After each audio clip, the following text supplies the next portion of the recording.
किसी भूखे को रोटी देना एक और बात है, और उसके सम्मान को धक्का न लगे ऐसे देना बड़ी बात है प्यारे। कई बार मैंने देखा है कि बड़े लोगों को ऐसे ऐसे किसी को भोजन देते हैं जैसे भोजन नहीं, साथ में भोजन के साथ रोटी के साथ अपमान भी परोस रहे हों।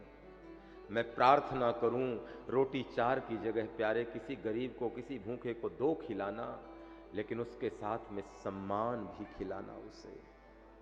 तुम किसी भिखारी को भिक्षा भी देते हो ना, तो भगवान से कहना कि प्रभु हम भिक्षा तो दे रहे हैं, लेकिन हमारे द्वारा कोई ऐसा कार्य न हो जाए कि जिसको भिक्षा दे रहे हैं उसका अपमान हो जाए।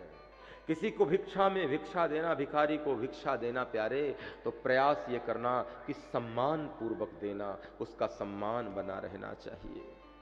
आश्रय देना एक और बात है। किसी आश्रित को आश्रय दे दिया तुमने, लेकिन आश्रय देना, उपकार करना, लेकिन उसका अपमान नहीं करना, उसका सम्मान जीवित रहे, वो आंखें मिला करके जी सके। कई बार लोगों को मैंने देखा है, किसी को थोड़ा सा सहयोग करेंगे तो उसके सामने उसके ऐसा आचरण करेंगे, ऐसा व्यवहार करेंगे कि जो जिसने सहयोग लिया है उसको बार बार लगेगा कि प्रभु जीवन में विपन्नता दे देना, गरीबी दे देना, लेकिन ऐसे अवसर मत देना कि किसी के सामने हाथ फैलाने की नौबत आए। रोटी का टुकड़ा देना प्यारे किसी को, लेकिन सम्मान के साथ में देना। जीवन में किसी को कुछ भी देना, ये समझ के मत देना कि तुम दे रहे हो, ये समझ के देना कि इसको देने के लिए परमात्मा ने तुम्हारा चुनाव किया है, परमात्मा ने तुम्हें चुना है। तुम भाग्यवान हो कि परमात्मा ने तुम्हें याचक नहीं दाता बनाया है। वो लोग ठीक से नहीं जी पाते साहब जो भिक्षा मांग कर पाते हैं।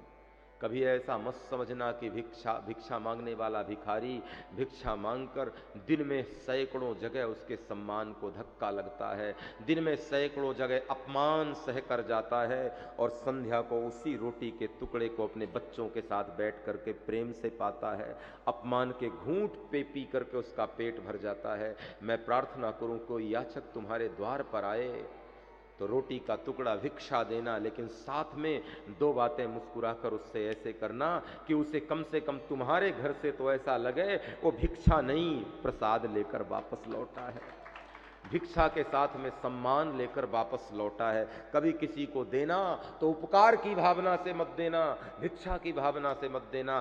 बस ये भाव रखना कि प्रभु ने तुम्हें कम से कम इतना सामर्थ्य तो बनाया है कि तुम याचक नहीं, तुम दाता बने हो, तुम किसी को देने के लायक बने हो।